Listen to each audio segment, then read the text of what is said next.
দেওয়ানি কার্যবিধি 1908। মনে রাখার কৌশল প্রমাজা আবিবি ও আরে হাবিবি। প্রমা এটা অধ্যায় হচ্ছে অধ্যায় 0 অধ্যায় 9। ওটা হচ্ছে প্রাথমিক আলোচনা, এটা হচ্ছে 1 থেকে 8 ধারা। মা হচ্ছে প্রথম অধ্যায়, মাতে হচ্ছে মামলা বা সাধারণ মোকদ্দমা 9 থেকে 35 বি ধারা। দ্বিতীয় অধ্যায় প্রমাজা জারি বা ডিগ্রি জারি কার্যক্রম, এটা হলো 36 থেকে 74 ধারা। তৃতীয় অধ্যায় আবিবি আনুষঙ্গিক কার্যক্রম 75 থেকে 78 ধারা। চতুর্থ অধ্যায় বিশেষ ক্ষেত্রে মোকদ্দমা, এটা হচ্ছে 79 থেকে 88 ধারা। পঞ্চম অধ্যায় আবিবি বিশেষ কার্যক্রম সমূহ, এটা হচ্ছে 89 থেকে 93 ধারা। ষষ্ঠ অধ্যায় অতিরিক্ত কার্যক্রম সমূহ, এটা 94 থেকে 95 ধারা। সপ্তম অধ্যায় মানে আপিল সমূহ, এটা 96 থেকে 112 ধারা। অষ্টম অধ্যায় রেফারেন্স রিভিউ রিভিশন 113 থেকে 115 ধারা। নবম অধ্যায় প্রমাজা আবিবি ও আরে হাবিবি। হাতে হচ্ছে হাইকোর্ট বিভাগ সম্পর্কে বিশেষ বিধান 116 থেকে 120 ধারা। দশম অধ্যায় মানে বিধি সমূহ, এটা 121 থেকে 131 ধারা। 11তম অধ্যায় বিবিধ, এটা 132 থেকে 158 ধারা। তাহলে প্রমাজা আবিবি ও আরে হাবিবি এটা 11টা অধ্যায় এবং 1 থেকে 158টা ধারা। দেওয়ানি মোকদ্দমা বিভিন্ন ধাপসমূহ মনে রাখার কৌশল। আসলিম হাজির, জবিরা নিশু রায় ও ডিগ্রি দেয় ARQ। তাহলে আতে হচ্ছে আরজি দাখিল, এটা 26 ধারা 4, 6 ও 7 আদেশে আছে। দ্বন্দ্বের সমন জারি, এটা আছে 5 আদেশে। লিখিত জবাব দাখিল, এটা আছে 6 ও 8 আদেশে। মতে মধ্যস্থতার জন্য প্রেরণ, এটা আছে 89A থেকে 89C ধারা পর্যন্ত। হাজির, পক্ষদের হাজিরা এবং গড় হাজিরা, এটা আছে 9 আদেশ। প্রমাজা আসলিম হাজির, জবিরা নিশু রায় ও ডিগ্রি দেয় ARQ। তাহলে হাজির, এবার গেল জবিরা বর্গীয় জতে পক্ষদের জবানবন্দি গ্রহণ, এটা আছে 10 আদেশে। তারপর বিতে বিচার্য বিষয় গঠন, এটা আছে 14 আদেশে। রাতে প্রথম শুনানিতে রায় ঘোষণা, এটা আছে 15 এবং 16 আদেশে। মানে অন্তর্বর্তীকালীন নিষেধাজ্ঞা, এটা আছে 39, 40, 26 এবং 38 আদেশে। 39 আদেশ, 40 আদেশ, 39 আদেশ, 40 আদেশ, 26 এবং 38 আদেশের মধ্যে আছে। জবিরা নিশু রায় ও ডিগ্রি দেয় রাতে রায় ঘোষণা, এটা আছে 20 আদেশ 1 থেকে 5 বিধি। ডিগ্রি জারি হলো 21 আদেশ। আর হচ্ছে ARQ মানে এতে হচ্ছে আপিল করবে 96 থেকে 112 ধারা এবং 41 থেকে 45 আদেশ। তারপর RQ মানে অর্থাৎ রেফারেন্স 113 ধারা। আর একটা হচ্ছে রিভিউ 114 ধারা। আর তো হচ্ছে রিভিশন 115 ধারা। তাহলে আসলিম হাজির, জবিরা নিশু রায় ও ডিগ্রি দেয় ARQ। আতে হচ্ছে আরজি দাখিল 26 ধারা। দ্বন্দ্বের সমন জারি, এটা 5 আদেশ। লিখিত জবাব দাখিল 6 ও 8 আদেশ। মতে মধ্যস্থতার জন্য প্রেরণ, এটা হচ্ছে 89A থেকে 89C ধারা। আসলিম গেল। এবার হাজির, পক্ষদের হাজিরে এবং গড় হাজিরে, এটা 9 আদেশ। জবিরা জতে হচ্ছে পক্ষদের জবানবন্দি গ্রহণ, এটা 10 আদেশ। জবিরা বিতে বিচার্য বিষয় গঠন 14 আদেশ। প্রথম শুনানিতে রায় ঘোষণা 15 এবং 16 আদেশ। নিশু অন্তর্বর্তীকালীন নিষেধাজ্ঞা, নীতি হলো অন্তর্বর্তীকালীন নিষেধাজ্ঞা 39, 40 আদেশ। রায় ঘোষণা 20 আদেশ 1 থেকে 5 বিধি। ডিগ্রি জারি 21 আদেশ। আসলিম হাজির, জবিরা নিশু রায় ও ডিগ্রি দেয় ARQ আপিল করবে 96 থেকে 112 ধারা, এবং আর্থ রেফারেন্স 113 ধারা, আর্থ হচ্ছে রিভিউ 114 ধারা, আর আর্থ রিভিশন 115 আদেশ। দেওয়ানি কার্যবিধি 1908 সংক্ষিপ্ত ইতিহাস। সর্বপ্রথম বিধিবদ্ধ হয় 1859 সালে। আইনটি প্রণয়ন হয় 21 মার্চ 1908 সালে। কার্যকর হয় 1 জানুয়ারি 1909 সালে। এটি 5 নং আইন, 158টা ধারা এবং 51টি আদেশ রয়েছে। খণ্ড আছে 11টি। আইনের প্রকৃতি বা ধরন হচ্ছে পদ্ধতিগত। সর্বশেষ সংশোধন হয় 25 জানুয়ারি 2017 সালে। এর সময় 89A সংশোধন হয়। সিভিল কোড অ্যাক্ট 1989 অনুযায়ী পরিশেষে সংশোধনী আনা হয় 2021 সালে। তাহলে এক ধারা, সংক্ষিপ্ত শিরোনাম, প্রবর্তন এবং কার্যকারিতার সীমা। তো এটি সমগ্র বাংলাদেশে প্রযোজ্য হবে। বাতিল তফসিল দুটি, দ্বিতীয় পঞ্চম তফসিল কার্যকর। বাতিল তফসিল দুটি, দ্বিতীয় পঞ্চম। কার্যকর তফসিল 3টি, প্রথম, তৃতীয়, চতুর্থ তফসিল। প্রথম তফসিলে আছে আদেশ ও বিধিসমূহ, আর তৃতীয় তফসিলে আছে কালেক্টর কর্তৃক ডিগ্রি জারি, আর চতুর্থ তফসিলে আছে সংশোধিত আইনসমূহ। 2 ধারা, সংজ্ঞাসমূহ। 2-1 আইন বলতে বিধিমালা অন্তর্ভুক্ত করবে। 2-2 ডিগ্রি মানে আরজি খারিজ, বাতিল, নাকচ, এটা হচ্ছে এক প্রকার ডিগ্রি। এটা আছে 7 আদেশের 11 বিধি। তারপরে 140 ধারা, প্রত্যাপন বা রেস্টিটিউশন বিষয়ে কোনো সিদ্ধান্ত, এটা হচ্ছে এক প্রকার ডিগ্রি। ডিগ্রি বলে বিবেচিত হবে না যে আদেশের বিরুদ্ধে আপিল করা যায় বা কোনো ত্রুটির জন্য খারিজের আদেশ। তাহলে 2-3 ডিগ্রিদার, যার পক্ষে ডিগ্রি প্রদান করা হয় তাকে ডিগ্রিদার, এটা 2-3। 2-4 জেলা। 2-5 বিদেশি আদালত। 2-6 ধারা বিদেশি রায়। 2-7 সরকারি উকিল। 2-8 বিচারক, দেওয়ানি আদালতের প্রিসাইডিং অফিসার। 2-9 রায়, ডিগ্রি বা আদেশের ভিত্তি হিসেবে বিচারক যে বর্ণনা দেয় সেটাকে রায় বলে। 2-10 দায়িক, যার বিপক্ষে ডিগ্রি প্রদান করা হয়েছে। 2-11 বৈধ প্রতিনিধি। 2-12 অন্তর্বর্তীকালীন মুনাফা, বেআইনিভাবে দখল করে দখলদার ব্যক্তি যে মুনাফা গ্রহণ করে তাকে মিন্স প্রফিট বলা হয়, বা বাংলাতে বলা হয় অন্তর্বর্তীকালীন মুনাফা। স্থাবর সম্পত্তির ক্ষেত্রে এটা প্রযোজ্য হয়। যদি স্থাবর সম্পত্তি উন্নয়নের কাজ করলে সেক্ষেত্রে মিন্স প্রফিট বলা যাবে না। 2-13 অস্থাবর সম্পত্তি, বাড়ন্ত ফসল এর অন্তর্ভুক্ত হবে। অস্থাবর সম্পত্তি বাড়ন্ত ফসলের অন্তর্ভুক্ত হবে। 2-13 2-14 আদেশ, যার ডিগ্রি নয় তাই আদেশ। ধারা ও সংজ্ঞা এগুলো দেওয়া আছে। 2-15 উকিল, যে অপরের পক্ষে আদালতে যুক্তিতর্ক পেশ করে তাকে উকিল বলে। সিপিসি মানে দেওয়ানি কার্যবিধির এটা দেওয়ানি কার্যবিধিতে এবং সিআরপিসিতে 340 ধারায় এটি লিপিবদ্ধ আছে। 2-16 নির্ধারিত। 2-17 সরকারি কর্মকর্তা। 2-18 বিধিমালা, প্রথম তফসিলে 122 থেকে 125 ধারা অধীনে প্রণীত বিধি। 2-19 কর্পোরেশনের শেয়ার। 2-20 স্বাক্ষরিত। 2-20 ধারা স্বাক্ষরিত। 3 ধারা আদালতের অধস্তনতা। 4 ধারা সংরক্ষণ বা বিশেষ আইনকে প্রভাবিত করবে না। 5 ধারা রাজস্ব আদালতে এই আইনের প্রয়োগ যতটুকু প্রয়োগ করা প্রযোজ্য ততটুকু বেশি হবে না। 6 ধারা আর্থিক ইখতিয়ার। দি সিভিল কোড অ্যাক্ট 1887 সংশোধনী 2021 অনুযায়ী আদালতের আর্থিক ইখতিয়ার রয়েছে। 7 ধারা স্বল্প ইখতিয়ার আদালত সমূহ দি সিভিল কোড অ্যাক্ট 1887 এবং 9 নং আইন অনুসারে গঠিত হয়েছে।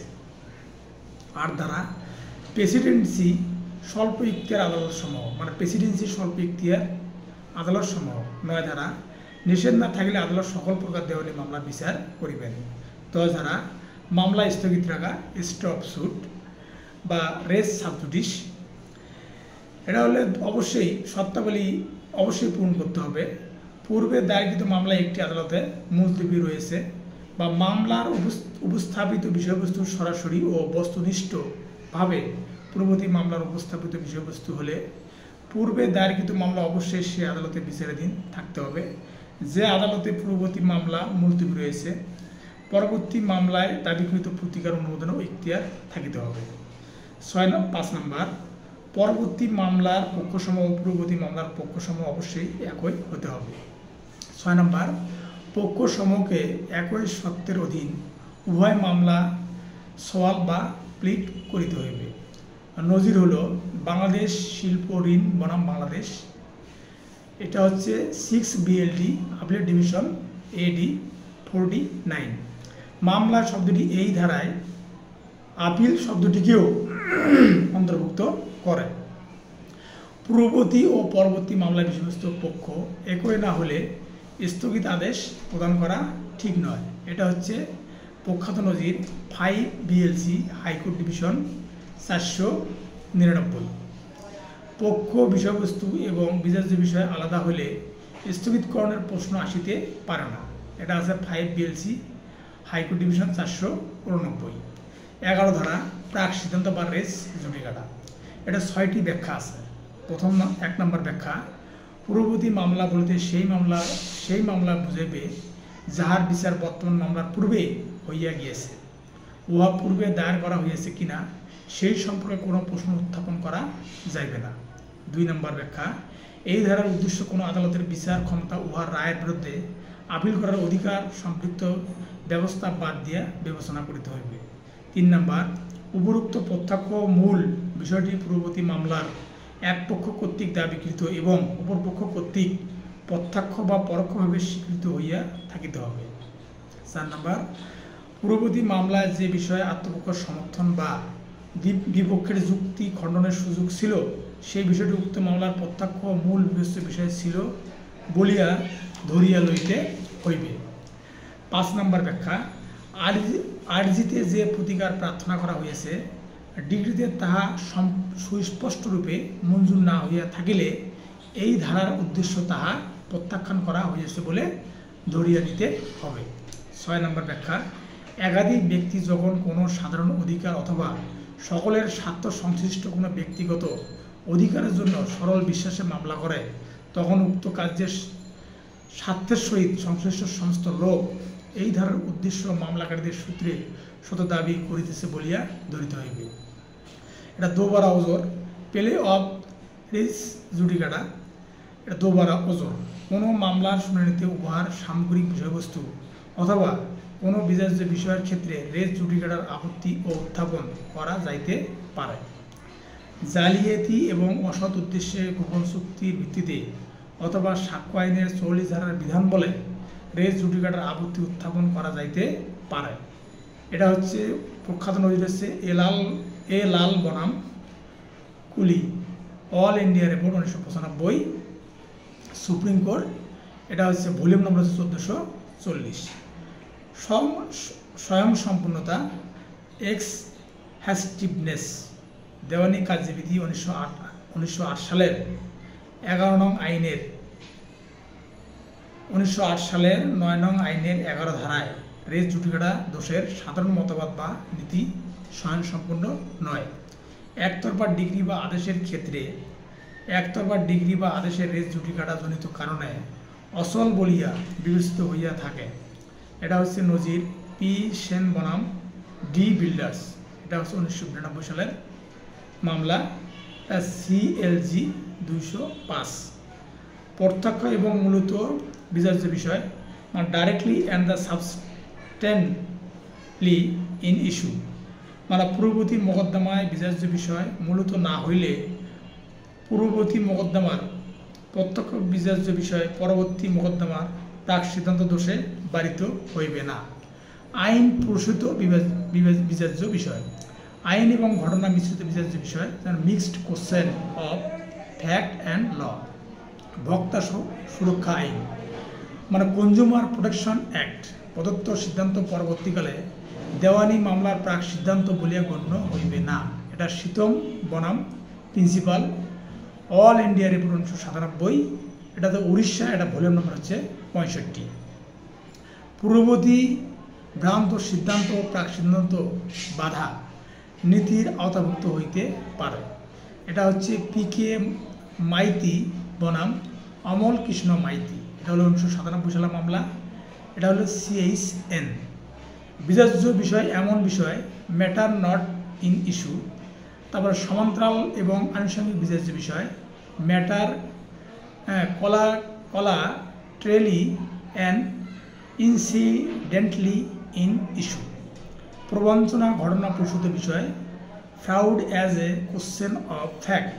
যদিও প্রবঞ্চনা হেতু ডিগ্রি খারিজ হইয়া থাকে, তথাপি এই প্রশ্ন যদি পক্ষদের মধ্যে আলোচিত হয় এবং উপযুক্ত আদালত কর্তৃক সিদ্ধান্ত প্রাপ্ত হয়, তবে উহা নতুনভাবে পরবর্তী মোকদ্দমা উত্থাপন করা যায় না।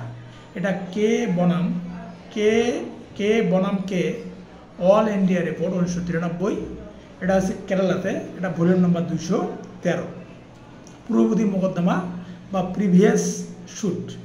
তার মোকদ্দমা ইহার অর্থ শুট মিনিং অফ, মানে মোকদ্দমা শব্দের অর্থ হইতেছে প্রথমত আদালতে রুজুকৃত কার্যধারা সমূহ। ব্যাখ্যামূলক প্রাক সিদ্ধান্ত বাধা নীতি, মানে কনস্ট্রাকটিভ রেস জুডিকাটা। ইহা একটি বিশেষ এবং কৃত্রিম ধরনের দোবারা দোষ। মূলনীতি হইল এই যে পূর্ববর্তী মোকদ্দমায় যে বিষয়টি আত্মপক্ষের সমর্থন বা বিপক্ষের যুক্তি খণ্ডনের জন্য ব্যবহার করা যেত বা ব্যবহার করা উচিত ছিল, কিন্তু কোনো পক্ষই যদি সেই কাজ ঠিক না করে, তবে পরবর্তী মোকদ্দমায় সেই বিষয়টি উদ্ভব হলে পরোক্ষ রেস জুডিকাটা নীতি প্রয়োগ করা হয়। এটাই মূলত বারডারা মামলা দেখা যায়। তাহলে ব্যাখ্যামূলক প্রাক সিদ্ধান্ত বাধা নীতি, এটা হলো কনস্ট্রাকটিভ রেস জুডিকাটা। এ একটি বিশেষ এবং কৃত্রিম ধরনের দোবারা দোষ। মূলনীতি হইল এই যে পূর্ববর্তী মোকদ্দমায় যে বিষয়টি আত্মপক্ষ সমর্থন বা বিপক্ষের যুক্তি খণ্ডনের জন্য ব্যবহার করা যেত বা ব্যবহার করা উচিত ছিল, কিন্তু কোনো পক্ষই যদি সেই কাজটি না করে, তবে পরবর্তী মোকদ্দমায় সেই বিষয়টি উদ্ভব হলে পরোক্ষ রেস জুডিকাটা নীতি প্রয়োগ করা হয়। এটাই মূলত বারডারা মামলায় দেখা যায়। অন্তর্বর্তীকালীন আদেশ ইন্টারলোকুটরি অর্ডার।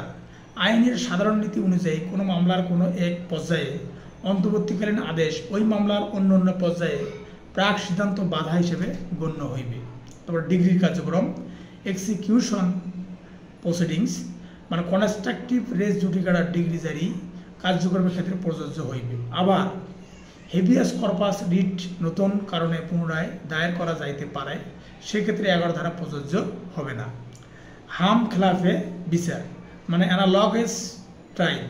হাম খেলাফে বিচারের ক্ষেত্রে একটি মামলা একত্রে বিচার করতে একই রায়ে উহাদের নিষ্পত্তি করা হয়।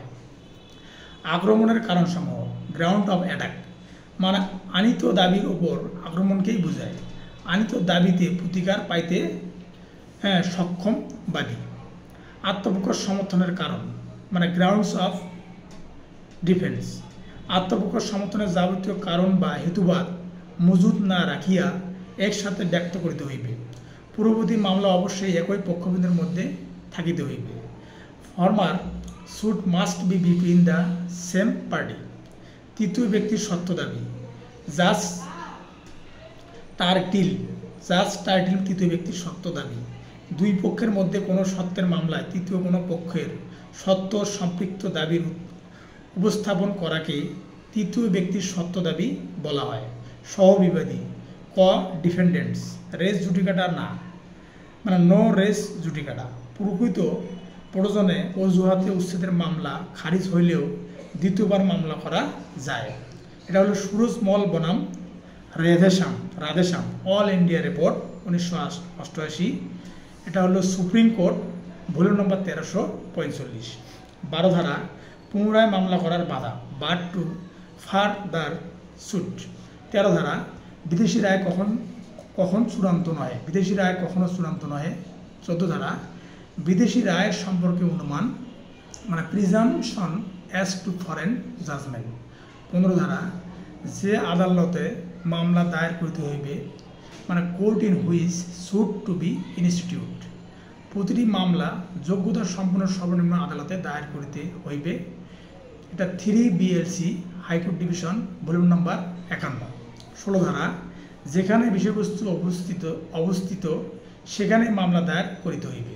Should to be institute where subject matter situate ব্যাখ্যা সম্পত্তি বলতে বাংলাদেশ অবস্থিত সম্পত্তিকে বোঝায়। 17 ধারা বিভিন্ন আদালতে ইখতিয়ারে অবস্থিত স্থাবর সম্পত্তির মামলা। 18 ধারা আদালতে স্থানীয় ইখতিয়ার অনির্দিষ্ট হইলে যেখানে মামলা দায়ের করিতে হইবে। Place of institution of suit where local limit of jurisdiction of court are uncertain. 19 ধারা ব্যক্তি বা অস্থাবর সম্পত্তি ক্ষতিপূরণ মামলা। 20 ধারা অন্য মামলা যেখানে বিবাদী বাস করে কিংবা নালিশের কারণ উদ্ভব হয় সেখানে দাখিল করিতে হইবে। ইখতিয়ার না থাকলে আর্জি ফেরত হবে। এটা হলো ইসলাম বনাম শরম। এটা হলো 6 BLD high court division volume number 23। 21 ধারা ইখতিয়ার সম্পর্কে আপত্তি, অবজেকশন টু জুডিকশন। 22 ধারা যে মামলা একাধিক আদালতে দায়ের করা যায় সেই মামলা স্থানান্তরের ক্ষমতা, মানে power to transfer suit which may be institute in more than one court. 23 ধারা কোন আদালতে আবেদন করিতে হইবে, to what court application lies. The civil code act 1885 এর 18 ও 19 ধারায় বিধান অনুযায়ী দেওয়ানি আদালত সমূহের আর্থিক ইখতিয়ার নিম্নরূপ। জেলা জজ আদালতের আপিল ইখতিয়ার 5 কোটি টাকা পর্যন্ত। অতিরিক্ত জেলা জজ আদালত আর্থিক ইখতিয়ার সীমাবদ্ধতা নেই। জেলা জজের যে ক্ষমতা অতিরিক্ত জেলা জজের একই ক্ষমতা। যুগ্ম জেলা জজ আদালত 25 লাখ টাকার অধিক যে কোনো মূল্যমানের বিষয়বস্তু মোকদ্দমা বিচার করতে পারেন। সিনিয়র সহকারী জজ আদালত 15 লাখ 1 টাকা থেকে 25 লাখ টাকা পর্যন্ত বিচার করতে পারেন। সহকারী জজ আদালত 1 টাকা থেকে 15 লাখ টাকা মূল্যমানের বিচার করিতে পারেন।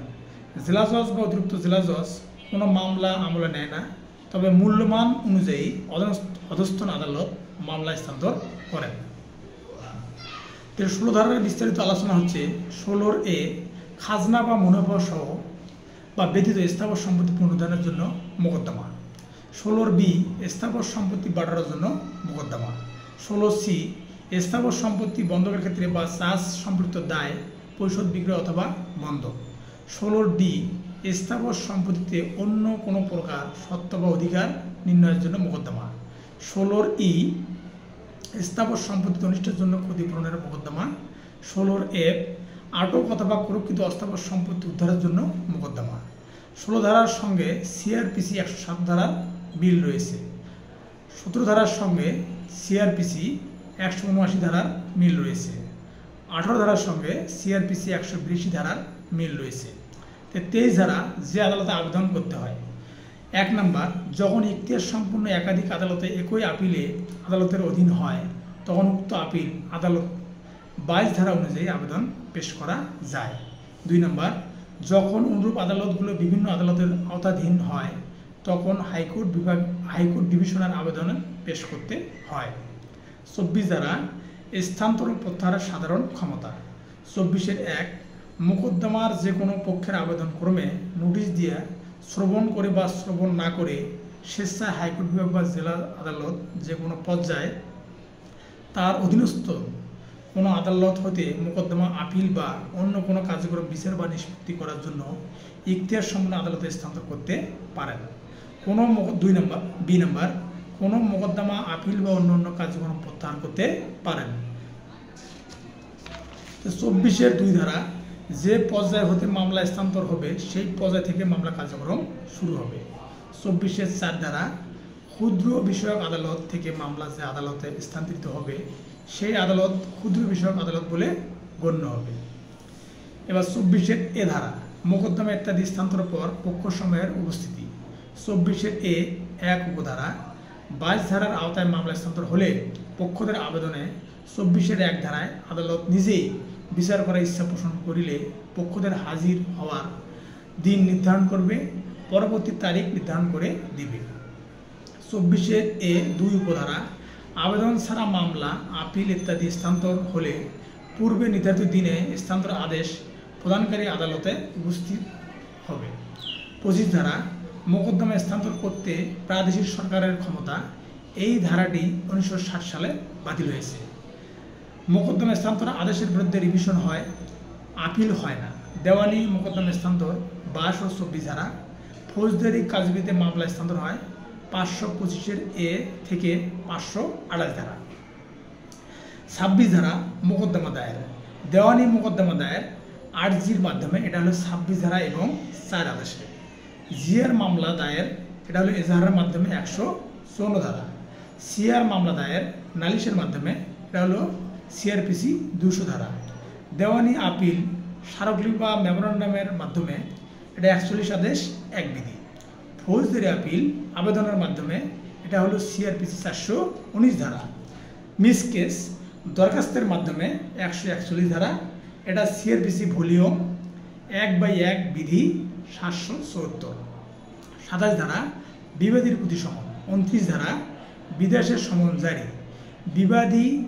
বিবাদীর প্রতি সমন 27 থেকে 29 ধারা ও 5 আদেশ।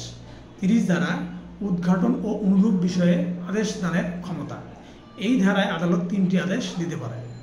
30 এ প্রশ্নাবলীর সরবরাহ ও জবাবদান, দলিল ও তথ্য স্বীকার এবং অন্য কোনো বস্তু আবিষ্কার, পরিদর্শন বা দাখিল সম্পর্কে প্রয়োজনীয় আদেশ দিতে পারে। এটি 11 আদেশেও আছে।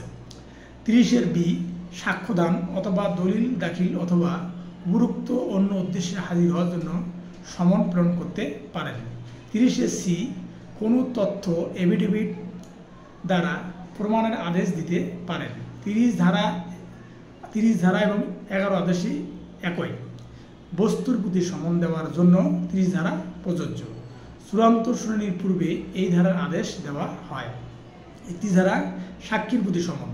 সাক্ষ্যদান বা দলিল পেশ বা অন্যান্য প্রয়োজনীয় বিষয় দাখিল করার জন্য সমনের ক্ষেত্র হচ্ছে 27, 28 ও 29 ধারার বিধানগুলো প্রযোজ্য হবে। 16 আদেশ অনুযায়ী সাক্ষীর প্রতি সমন ও হাজিরা, সাক্ষীকে পুনরায় আহ্বানকে রিকলের বিধান আছে 18 আদেশের সূত্রবিধিতে। তাহলে সাক্ষীকে পুনরায় আহ্বান বা রিকলের বিধান আছে 18 আদেশের সূত্রবিধি। আবার আপিলের সাক্ষীকে পুনরায় আহ্বান বা রিকলের বিধান আছে 107 ধারা 1 ডি এবং 41 আদেশের 27 বিধিতে। তো 32 ধারা সমন অমান্যের জন্য দণ্ড, এটা আছে পেনাল্টি ফর ডিফল্ট, মানে আদালত 4টি পদক্ষেপ নিতে পারে। সমন অমান্যের জন্য আদালত 4টি পদক্ষেপ নিতে পারে। 32 গ্রেপ্তারি পরোয়ানা জারি করতে পারে। 32 বি তার সম্পত্তি ক্রয় ও বিক্রয় করতে পারে। 32 সি তাকে অনধিক 500 টাকা জরিমানা করতে পারে। 32 ডি তাকে জামানত দেওয়ার আদেশ দিতে পারেন। জামানত না দিলে দেওয়ানি কারাগারে আটকের নির্দেশ দিতে পারেন। 33 ধারা রায় ও ডিগ্রি। রায় ও ডিগ্রি 20 আদেশও আছে। মামলা শুনানির পর রায় ঘোষণা করেন এবং এরূপ রায়ের ভিত্তিতে ডিগ্রি প্রদান করেন। তাহলে এটা 20 আদেশে আছে রায় ও ডিগ্রি। 34 ধারা সুদ। সুদ কি পরিমাণ হবে তা আদালত বিবেচনামূলক ক্ষমতার উপর নির্ভর করবে। শুধুমাত্র দেওয়ানি আদালতের সুদ প্রদানের আদেশ দেয়। মোকদ্দমার ডিগ্রিতে সুদ মঞ্জুর করা না হয়ে থাকলে সুদ দাবি করা যাবে না। 35 ধারা মোকদ্দমার খরচ। তো 35 মোকদ্দমা খরচ কে দিবে, কিভাবে, কার দ্বারা বা কোন সম্পত্তিতে কি পরিমাণ খরচ দিতে হবে তা আদালতের ইচ্ছাধীন ক্ষমতার উপর নির্ভর করবে। 35 যখন কোনো আদালত নির্দেশ দেয় যে মোকদ্দমার ফলে কোনো খরচ দেওয়া হবে না, তখন তার কারণ আদালত লিখিতভাবে বর্ণনা করবে। যখন কোনো আদালত নির্দেশ দেয় যে মোকদ্দমার ফলে কোনো খরচ দেওয়া হবে না, তখন তার কারণ আদালত লিখিতভাবে বর্ণনা করবে। 35 আদালত মোকদ্দমার খরচের উপর অনধিক শতকরা বার্ষিক 6% হারে সুদ প্রদানের নির্দেশ দিতে পারেন এবং এই সুদ খরচের সাথে যোগ হবে ও যথারীতি আদায়যোগ্য হবে। 35 এ ধারা মিথ্যা বা বিরক্তিকর দাবি বা জবাব সম্পর্কে ক্ষতিপূরণমূলক খরচ। 35 এ ধারা মিথ্যা বা বিরক্তিকর দাবি বা জবাব সম্পর্কে ক্ষতিপূরণমূলক খরচ। 35 এ 1 নম্বরে মিথ্যা বা হয়রানিমূলক মোকদ্দমা বা দাবির কারণে ক্ষতিগ্রস্ত পক্ষ ক্ষতিপূরণমূলক খরচের আবেদন করতে পারে। এটাকে কম্পেনসেটরি কস্ট এবং আদালত সর্বোচ্চ 20,000 টাকা পর্যন্ত ক্ষতিপূরণ প্রদানের আদেশ দিতে পারে। 35 এ 2 উপধারা এই ধারার অধীনে বর্ণিত কারণে কোনো ব্যক্তির বিরুদ্ধে আদেশ করা হলে ওই দাবি কিংবা জবাব সম্পর্কে তাকে ফৌজদারি দায় থেকে অব্যাহতি প্রদান করা হবে না। সিআরপিসি 250 ধারায় মিথ্যা তুচ্ছ বিরক্তিকর অভিযোগ করলে ক্ষতিপূরণ 1000 টাকা এবং ক্ষতিপূরণ অতিরিক্ত 6 মাস জেল ও 3000 টাকা পর্যন্ত জরিমানা আদেশ দিতে পারে। 35-এর এ ধারা অনুযায়ী ক্ষতিপূরণমূলক খরচের আদেশের বিরুদ্ধে আপিল করা যাবে। 35-এর বি ধারা অন্তর্বর্তী বিষয়গুলো সম্পর্কে আনিত দরখাস্ত পূর্ববর্তীতে বিলম্বের জন্য খরচ।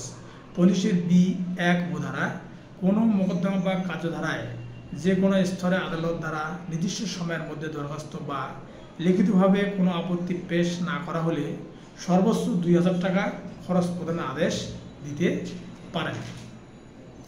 35-এর বি 2 উপধারায় লিখিত জবাব দাখিলের পরবর্তী মামলায় কোনো পক্ষ যদি কোনো দরখাস্ত পেশ করেন যা আদালতের মতে পূর্বে পেশ করা উচিত ছিল, তাহলে আদালত দরখাস্তকারীকে সর্বোচ্চ 3000 টাকা খরচ প্রদানের আদেশ দিতে পারেন। 36 ধারা আদেশের ক্ষেত্রে প্রয়োগ। 37 ধারা ডিগ্রি প্রদানকারী আদালতের সংজ্ঞা। ডিগ্রি জারি আদালতে দুইভাবে দেওয়া হয়, মৌখিক এবং লিখিত। তাহলে মৌখিক 21 আদেশের 11-1 বিধিতে ডিগ্রি যদি অর্থ বা টাকা পরিশোধের জন্য হয়, সেই ডিগ্রি প্রদানের সময় ডিগ্রি জারির জন্য মৌখিক আবেদন করা যায়। লিখিতভাবে 21 আদেশের 12-2 বিধিতে অর্থ পরিশোধের ডিগ্রি ব্যতীত অন্যান্য সকল ক্ষেত্রে ডিগ্রি জারির জন্য লিখিত দরখাস্তের মাধ্যমে ডিগ্রি জারি চাইতে হয়। 38 ধারা যে আদালত কর্তৃক ডিগ্রি জারি করা যায়। ডিগ্রি জারি করতে পারে 2 প্রকার আদালত। 1 নম্বর হচ্ছে যে আদালত ডিগ্রি প্রদান করেছেন। 2 নম্বর যে আদালত ডিগ্রি জারির জন্য পাঠানো হয়েছে। 39 ধারা ডিগ্রি স্থানান্তর করা। ডিগ্রি প্রদানকারী আদালত স্বেচ্ছায় বা ডিগ্রিদারের আবেদন ক্রমে উপযুক্ত ইখতিয়ার সম্পন্ন কোনো অধস্তন আদালতের ডিগ্রি জারির জন্য প্রেরণ করতে পারেন। ডিগ্রি স্থানান্তরের আবেদন ডিগ্রি দানকারী প্রাথমিক আদালতে করতে হয়। মোকদ্দমা স্থানান্তরের আবেদন করা হয় 24 ধারা অনুযায়ী এবং ডিগ্রি স্থানান্তরের আবেদন করা হয় 39 ধারা অনুযায়ী। 41 ধারা জারির কার্যক্রমের ফলাফল অবহিতকরণ। 42 ধারা স্থানান্তরিত ডিগ্রি জারির বিষয়ে আদালতের অবহিতকরণ। 42-এর 1 ডিগ্রি প্রদানকারী আদালতের মতো একই ক্ষমতা প্রয়োগ করতে পারবে। 42-এর 2 এ উপধারা প্রয়োজনে 39 ধারা অনুযায়ী ডিগ্রি স্থানান্তর করতে পারবে। 42-এর 2 বি উপধারা মৃত ব্যক্তির বৈধ প্রতিনিধিগণকে কার্যক্রম গ্রহণের অনুমতি প্রদানের ক্ষমতা থাকবে। 42-এর 2 সি উপধারা 152 ধারা অনুযায়ী করণিক বা গাণিতিক ভুল সংশোধন করার ক্ষমতা প্রয়োগ করতে পারবে 152 ধারা অনুযায়ী। 42-এর 2 ডি উপধারা 21 আদেশের 16 বিধি অনুযায়ী ডিগ্রি ও হস্তান্তরকে স্বীকৃতিদানের ক্ষমতা। 42-এর 2 ই উপধারা 21 আদেশের 50-এর 2 বিধি অনুযায়ী ডিগ্রিদারকে কার্যক্রম গ্রহণ করতে অনুমতি মঞ্জুরের ক্ষমতা। 42-এর 2 এফ উপধারা 21 আদেশের 53-এর 1 বি 1-এর বি উপধারা অনুযায়ী অন্য আদালতের পত্র ডিগ্রি কোরকের বিজ্ঞপ্তি প্রদানের ক্ষমতা। 43 ধারা যেখানে অত্র জারির বিধান প্রযোজ্য নয় সেই বিদেশি ভূমিতে ডিগ্রি জারি 46 ধারা ডিগ্রি জারির আবেদন প্রিসিপসড। 46-এর 1 ধারা ডিগ্রি দানকারী আবেদন আবেদন ক্রমে ডিগ্রি প্রদানকারী আদালত অন্য কোনো ইখতিয়ার সম্পন্ন আদালতকে ডিগ্রি জারি করার অনুরোধ করতে পারেন এবং আদালত অনুরোধপত্রে নির্ধারিত দেনাদারের সম্পত্তি ক্রয় করতে পারেন। 46-এর 2 ডিগ্রি দানকারী আদালত ক্রয়ের মেয়াদ বৃদ্ধি না করলে কোনো ক্রয় 2 মাসের অধিক সময় বলবৎ থাকবে না। 48 ধারা কতিপয় ক্ষেত্রে ডিগ্রি জারি বারিত। নিষেধাজ্ঞা ডিগ্রি ব্যতীত অন্য কোনো ডিগ্রি জারির জন্য 12 বছর পর কোনো ডিগ্রি জারির আবেদন করা যাবে না। 12 বছর পর ও ডিগ্রি জারির আবেদন করা যাবে যদি 48-এর 2 এ উপধারায় প্রতারণা বা বল প্রয়োগের মাধ্যমে জারির আবেদনে বাধা দেওয়া হয়, তাহলে 12 বছর পরেও ডিগ্রি জারির আবেদন করা যাবে। এটা হচ্ছে 19 ডিএলআর 433 নম্বর ভলিউম অনুযায়ী। 130 অনুচ্ছেদে ডিগ্রি জারির সময় দেওয়া আছে 12 বছর সেই ক্ষেত্রে 48-এর কোনো বিধানেই প্রযোজ্য হবে না 48-এর 2B উপধারা মতে। আবার ডিগ্রি জারির প্রথম আবেদন রেজিস্ট্রি অযোগ্য হলে 3 বছরের মধ্যে দায়ের করতে হবে। রেজিস্ট্রি যোগ্য হলে 6 বছরের মধ্যে ডিগ্রি জারির আবেদন করতে হবে। তবে ডিগ্রি জারির প্রথম আবেদন 20 বছরের মধ্যে 2 বছরের মধ্যে করলে দায়িককে নোটিশ দিতে হবে না, এটা আছে 21 আদেশের 22 তবে ডিগ্রি জারির প্রথম আবেদন 2 বছরের মধ্যে করলে দায়িককে নোটিশ দিতে হবে না, এটা আছে 21 আদেশের 22 49 ধারা হস্তান্তর গৃহীতা মানে ট্রান্সফারি। 50 ধারা বৈধ প্রতিনিধি। 50-1 ডিগ্রি সম্পূর্ণরূপে পরিশোধ হওয়ার পূর্বে সাব্যস্ত দেনাদার মৃত্যু হলে ডিগ্রিদার মৃত লোকের বৈধ প্রতিনিধির বিরুদ্ধে ডিগ্রি জারির জন্য ডিগ্রিদানকারী আদালতের আবেদন করতে পারবে। 50-2 যখন এরূপ বৈধ প্রতিনিধির উপর ডিগ্রি জারি হয় তখন মৃত লোকের সম্পত্তির যে অংশ তিনি প্রাপ্ত হয়েছে বা এবং যা যথা নিয়মে বিলিবন্টন করে তদ অনুযায়ী ওই বৈধ প্রতিনিধি দায়ী থাকবেন। 51 ধারা জারি কার্যকর করার জন্য আদালতের ক্ষমতা। আদালত ডিগ্রিদারের আবেদনক্রমে নিম্নবর্ণিত যে কোনো উপায়ে ডিগ্রি জারি আদেশ প্রদান করতে পারবেন। সেগুলো কি? 51-A ডিগ্রিভুক্ত কোনো সম্পত্তি অর্পণের দ্বারা, এটা আছে 21 আদেশের 11(2) বিধি। 51-B কোনো সম্পত্তি ক্রয় বা বিক্রয় ও ক্রয় ব্যতীত বিক্রয়ের দ্বারা, এটা আছে 21 আদেশের 11(2) বিধি। 51-D রিসিভার নিয়োগ করে, এটা আছে 21 আদেশের 11(2) বিধি। 51-E অন্য কোনো পন্থায়, এটা আছে 21 আদেশের 11(2) বিধি অনুযায়ী। তাহলে 51-A অনুযায়ী ডিগ্রিভুক্ত কোনো সম্পত্তি অর্পণের দ্বারা, 51-B কোনো সম্পত্তি ক্রয় বিক্রয় ও ক্রয় ব্যতীত বিক্রয়ের দ্বারা, 51-D রিসিভার নিয়োগ করে, 51-E অন্য কোনো পন্থায়, এগুলো সবগুলো আছে 21 আদেশের 11(2) বিধি অনুযায়ী। 52 ধারা বৈধ প্রতিনিধির বিরুদ্ধে ডিগ্রি কার্যকর করা। 53 ধারা পূর্বপুরুষের সম্পত্তির দায়, লাইবিলিটি অফ অ্যানসেস্ট্রাল প্রপার্টি। 54 ধারা সম্পত্তি বাটোয়ারা বা অংশ পৃথকীকরণ মানে partition of state as a separation of share. সরকারি রাজস্ব প্রদানের প্রয়োজনে কোনো অবিভক্ত সম্পত্তি বাটোয়ারার জন্য বা সম্পত্তির কোনো অংশের পৃথক দখলের জন্য ডিগ্রি প্রদত্ত হলে কালেক্টর বা মনোনীত কর্মকর্তা বাটোয়ারা বা অংশ পৃথকীকরণ সম্পূর্ণ করবে না। আবার বলি, সরকারি রাজস্ব প্রদানের প্রয়োজনে কোনো অবিভক্ত সম্পত্তি বাটোয়ারার জন্য বা সম্পত্তির কোনো অংশের পৃথক দখলের জন্য ডিগ্রি প্রদত্ত হলে কালেক্টর বা মনোনীত কর্মকর্তা বাটোয়ারা বা অংশ পৃথকীকরণ সম্পূর্ণ করবে না। 55 ধারা গ্রেপ্তার ও আটক, অ্যারেস্ট অ্যান্ড ডিটেনশন। 55-1 ডিগ্রি জারির জন্য কোনো ডিগ্রি দায়িককে যে কোনো সময় এবং যে কোনো দিন গ্রেপ্তার করা যাবে এবং দেওয়ানি কারাগারে আটক রাখা যাবে, তবে 4টি শর্ত সাপেক্ষে। সেটা কি? প্রথম শর্ত, সূর্যাস্তর পর ও সূর্যোদয়ের পূর্বে কোনো বাসগৃহে প্রবেশ করা যাবে না। 2 নম্বর শর্ত, কোনো গৃহ যদি দেনাদারের না হয় কিংবা প্রবেশে যদি বাধা দেওয়া না হয় তাহলে দরজা ভাঙা যাবে না। 3 নম্বর শর্ত, কোনো বাসগৃহে কোনো মহিলা থাকলে উক্ত মহিলাকে সরে যাওয়ার উপযুক্ত সময় ও সুযোগ প্রদান না করে প্রবেশ করা যাবে না।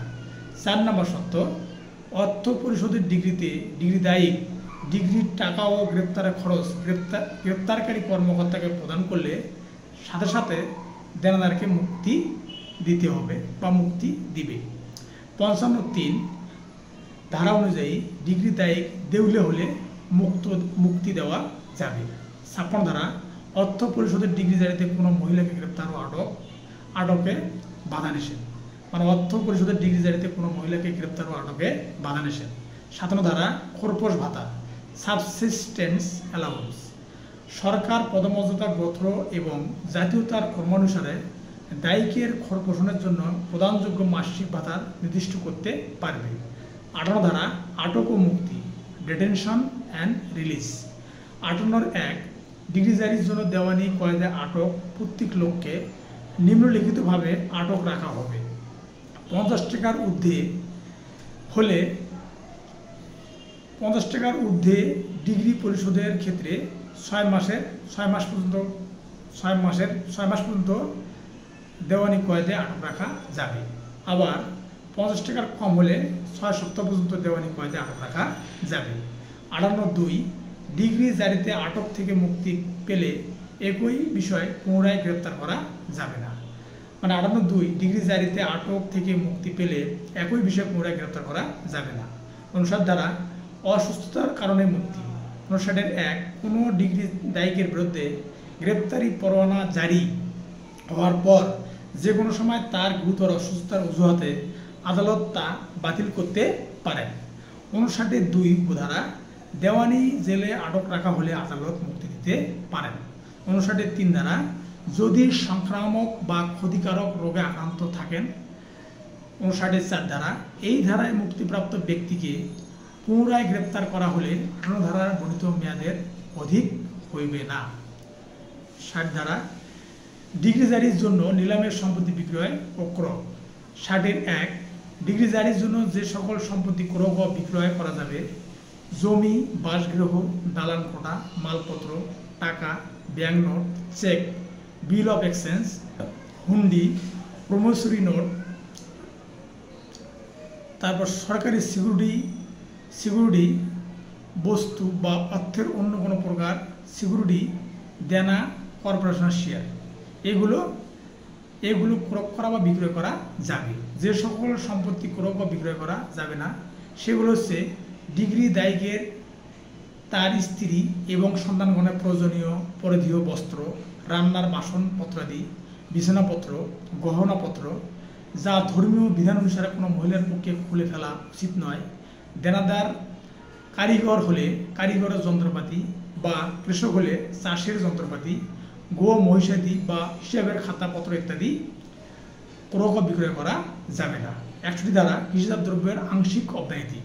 সরকার গেজেটের মাধ্যমে ঘোষণা করতে পারে যে একজন দায়ীকের কৃষিজাত দ্রব্যর কোনো অংশ বা কোনো শ্রেণীর কৃষিজাত দ্রব্য আগামী ফসল না ওঠা পর্যন্ত দায়িক ও তার পরিবারের ভরণপোষণ বাবদ যা প্রয়োজন হয় তার ডিগ্রি জারিতে ক্রয় ও বিক্রয় হতে অব্যাহতি পাবে। 62 দ্বারা বাসস্থানের সম্পত্তি আটক, মানে seizure of property in dealing house. জারিকারক অস্থাবর সম্পত্তি আটক করতে সূর্যাস্তের পর ও সূর্যোদয়ের পূর্বে কোনো বাসগৃহে প্রবেশ করবে না। 63 দ্বারা বিভিন্ন আদালতের ডিগ্রি জারিতে সুরক্ষিত সম্পত্তি। 63(1) কোনো আদালতের জিম্মায় গচ্ছিত নয় এইরূপ সম্পত্তি একাধিক আদালতের ডিগ্রি জারির দরুন ক্রয় হয়ে থাকলে উক্ত আদালতগুলোর মধ্যে যে আদালতের সর্বোচ্চ পর্যায়ে সেই আদালত উক্ত সম্পত্তি গ্রহণ বা হস্তগত করে উহার উপর অর্পিত সমস্ত দাবি দেওয়া মিটাইবেন। 63(2) এই ধারার কোনো বিধানে অনুরূপ ডিগ্রির কোনো ডিগ্রি নির্বাহকারী আদালতের দ্বারা গ্রহণকৃত কোনো কর্মধারাকে অকার্যকর করে বলে গণ্য হবে না। মানে 63(2) এই ধারা কোনো বিধানে অনুরূপ ডিগ্রির কোনো ডিগ্রি নির্বাহকারী আদালতের দ্বারা গ্রহণকৃত কোনো কর্মধারাকে অকার্যকর বলে গণ্য হবে না। 64 দ্বারা সম্পত্তি ক্রয়ের পর ব্যক্তিগত হস্তান্তর বাতিল। Private alienation of property after attachment to be void। কোনো সম্পত্তি ক্রয় করে থাকলে বেসরকারি হস্তান্তর বা দখল হস্তান্তর বা স্বার্থের হস্তান্তর বা কোনো ঋণের লভ্যাংশের অনুরূপ অর্থ প্রদান ক্রয় সংক্রান্ত দাবি দেওয়ার বিরুদ্ধে বাতিল বলে গণ্য হবে। এই ধারার বিধানাবলী ডিগ্রি জারিকারক আদালত কর্তৃক গৃহীত কোনো কার্যাবলী বন্ধ হবে না বলে ধরে নেওয়া যাবে না। এই ধারার বিধানাবলী ডিগ্রি জারিকারী আদালত কর্তৃক গৃহীত কোনো কার্যাবলী বন্ধ হবে না বলে ধরে নেওয়া যাবে না। 65 দ্বারা ক্রয়কারী সত্ত্ব, মানে পার্সেসার টাইটেল। ডিগ্রি জারিতে কোনো স্থাবর সম্পত্তি বিক্রয় হলে এবং এরূপ সম্পত্তি বিক্রয়ের সাথে সাথে ক্রেতার ওপর মালিকানা বদলাবে বিক্রয় চূড়ান্তভাবে নিষ্পত্তি হওয়ার তারিখ থেকে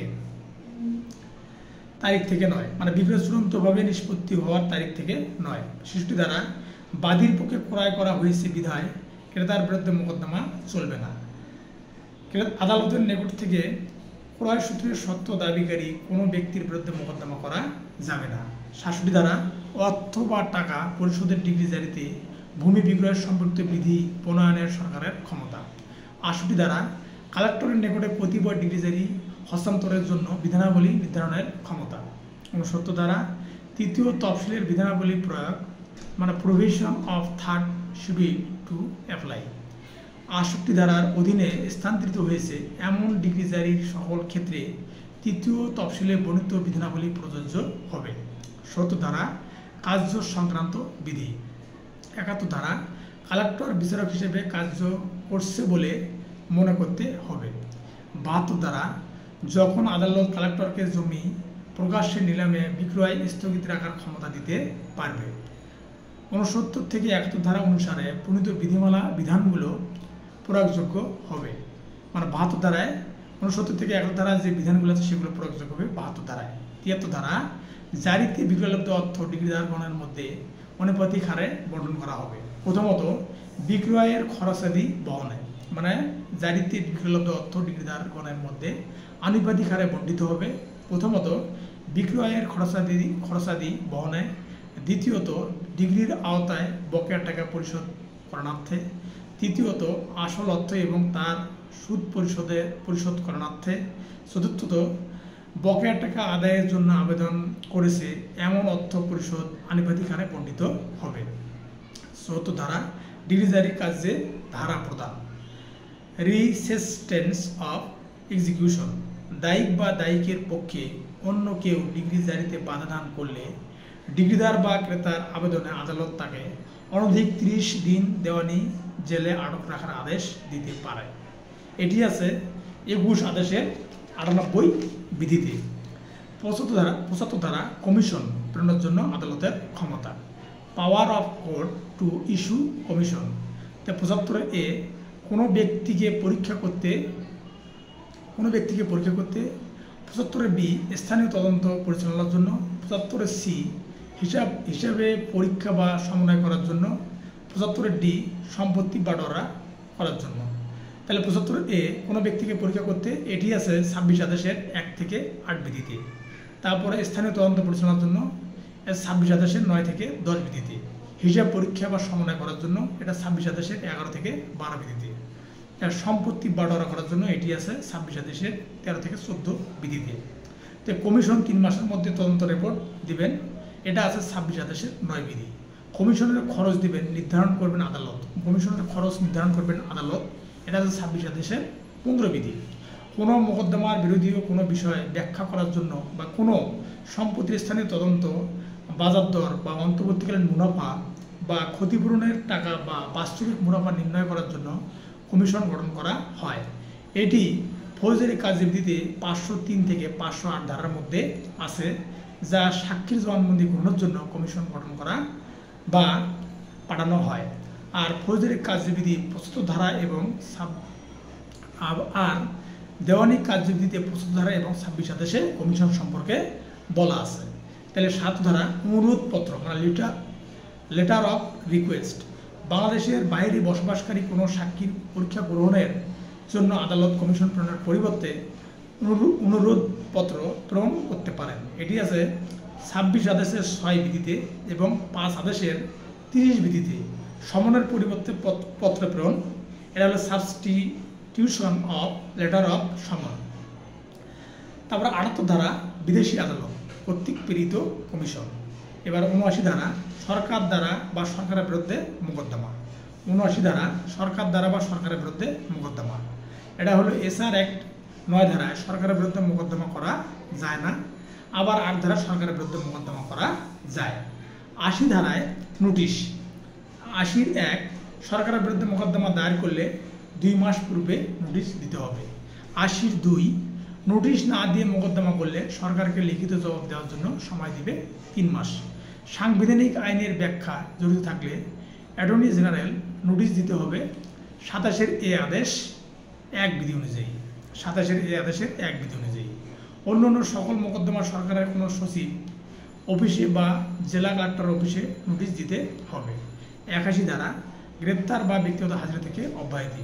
সরকারি কর্মচারী বিবাদী হলে ডিগ্রিজারি ছাড়া বিবাদীকে গ্রেপ্তার বা তার সম্পত্তি করা যাবে না। 81 জনসাধারণের ক্ষতি হলে আদালত ব্যক্তিগত হাজিরা থেকে অব্যাহতি দিতে পারেন। 82 ধারা ডিগ্রিজারি মানে এক্সিকিউশন অফ ডিগ্রি। 82 সরকারি কর্মকর্তা হলে কতদিনের মধ্যে ডিগ্রি নির্দেশ পালন করতে হবে তা ডিগ্রিতে উল্লেখ করতে হবে। সরকারের নিকটে রিপোর্ট প্রেরণের তারিখ থেকে 3 মাস পর্যন্ত উক্ত ডিগ্রি নির্দেশ প্রতিপালিত না হলে এরূপ কোনো ডিগ্রি জারি করা যাবে না। 83 ধারা বিদেশি নাগরিক যখন মোকদ্দমা করতে পারেন। 83 বাংলাদেশের সাথে যে দেশের শত্রুতার সম্পর্ক সেই বিদেশি সরকারের অনুমতিক্রমে মোকদ্দমা করতে পারেন। 83 যে দেশের সাথে বন্ধুর সম্পর্ক সেই দেশের নাগরিক বাংলাদেশের নাগরিকের মতোই মোকদ্দমা করতে পারবে।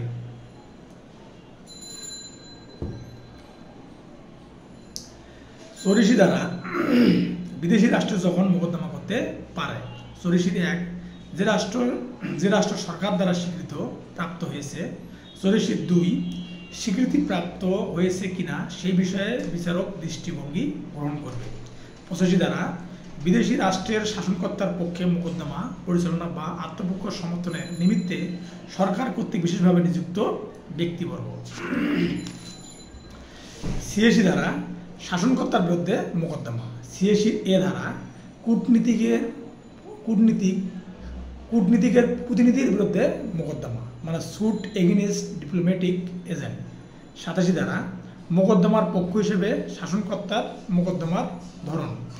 88 ধারা ইন্টারপ্রেটার মোকদ্দমা যখন দায়ের করা যায়। তাহলে 88 ধারা ইন্টারপ্রেটার মোকদ্দমা যখন দায়ের করা যায় যদি 2 বা ততোধিক ব্যক্তি অপর কোনো ব্যক্তির নিকট একই পাওনা টাকা বা স্থাবর বা অস্থাবর সম্পত্তি দাবি করে এবং যার নিকটে দাবি করা হয় উক্ত সম্পত্তির উপর তার খরচের দাবি ব্যতীত অন্য কোনো দাবি না থাকে এবং তিনি প্রকৃত মালিকের নিকট উক্ত সম্পত্তি বা অর্থ অর্পণ করতে প্রস্তুত থাকেন, তবে কার নিকট পরিশোধ বা অর্পণ করতে হবে সে বিষয়ে আদালতের সিদ্ধান্ত লাভের জন্য এবং নিজের ক্ষতিপূরণ আদায়ের জন্য এরূপ দাবিদার সকলের বিরুদ্ধে ইন্টারপ্রেটার মোকদ্দমা দায়ের করতে পারে। এটি 35 আদেশেও আছে। তাহলে ইন্টারপ্রেটার মোকদ্দমা 3টি ক্ষেত্রে করা যায় না। তাহলে প্রথম ক্ষেত্রটা হচ্ছে দাবিদার একজন হলে এই মোকদ্দমা করা যায় না। দ্বিতীয়টা মালিকের পক্ষে প্রতিনিধি এই মোকদ্দমা করতে পারে না। তৃতীয়ত ভূস্বামী বা জমির মালিকের বিরুদ্ধে প্রজা করতে পারে না। এটা 35 আদেশের 5 বিধিতে আছে। সত্য 2 জন বিবৃতি থাকতে হবে। আর ইন্টারপ্রেটার মোকদ্দমার ডিগ্রির বিরুদ্ধে প্রতিকার হচ্ছে আপিল। ইন্টারপ্রেটার মোকদ্দমার ডিগ্রির বিরুদ্ধে প্রতিকার হচ্ছে আপিল।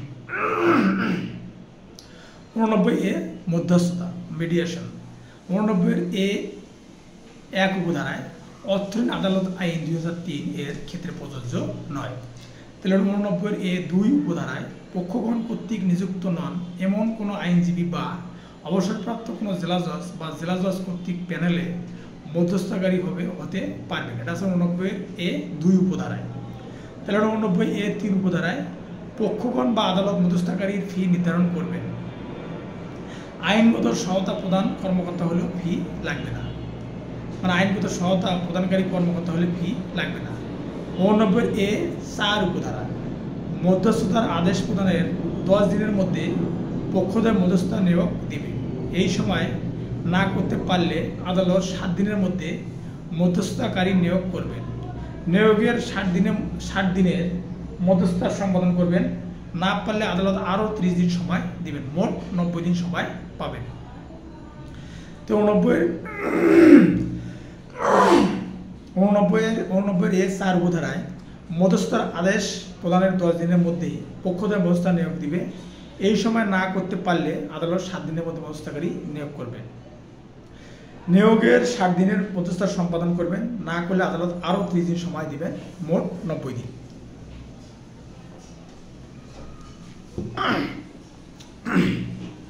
90 উপধারা মধ্যস্থতার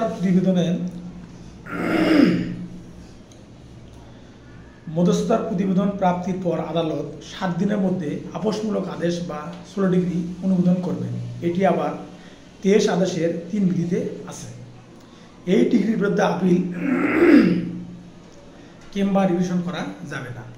এটি আছে 89A(12)তে।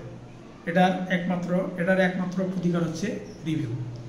89A(9) উপধারায় যে আদালত মধ্যস্থার পদক্ষেপ নেবে সে আদালত মোকদ্দমাটি শুনতে পারবে না, কিন্তু ইখতিয়ার সম্পন্ন অন্য আদালত তা শুনতে পারবে। 89A(10) উপধারায় কেউ আইনজীবী হিসেবে কোনো পক্ষের নিযুক্ত থাকলে মধ্যস্থতা করতে পারবে না। 89A(11) উপধারায় 60 দিনের মধ্যে কোর্ট ফি ফেরত পাবে যদি মধ্যস্থতা সম্পূর্ণ হয়। মধ্যস্থতা শব্দটি দেওয়ানি কাজবিধিতে 2003 সালে অন্তর্ভুক্ত হয়। 2012 সালে বাধ্যতামূলক করা হয়। আবার ফৌজদারি কাজবিধিতে 345 ধারাতে আপোষযোগ্য অপরাধের মীমাংসার বিধান আছে। 89B ধারা সালিশ মানে আরবিট্রেশন। সালিশ আইন 2001 অনুযায়ী বিরোধ নিষ্পত্তির জন্য আবেদন করতে পারে। নালিশের রোয়েদাদ প্রদত্ত না হলে উক্ত মোকদ্দমাটি পুনরায় দাখিল করতে পারবে। 89C ধারা আপিলের মধ্যস্থতা মানে মিডিয়েশন ইন আপিল। 2012 সালে দেওয়ানি কাজবিধিতে এটি সম্পৃক্ত হয়। 89C(1) উপধারায় আপিল আদালত আপিলের মধ্যস্থতা করতে পারেন বা মধ্যস্থতার জন্য প্রেরণ করতে পারেন। 41 আদেশে আছে মূল ডিগ্রি হতে আপিল। 89C(2) উপধারায় 89A ধারার বিধানসমূহকে পরিবর্তন সাপেক্ষে অনুসরণ করবে। 89D ধারা মধ্যস্থতার জন্য বিশেষ বিধান।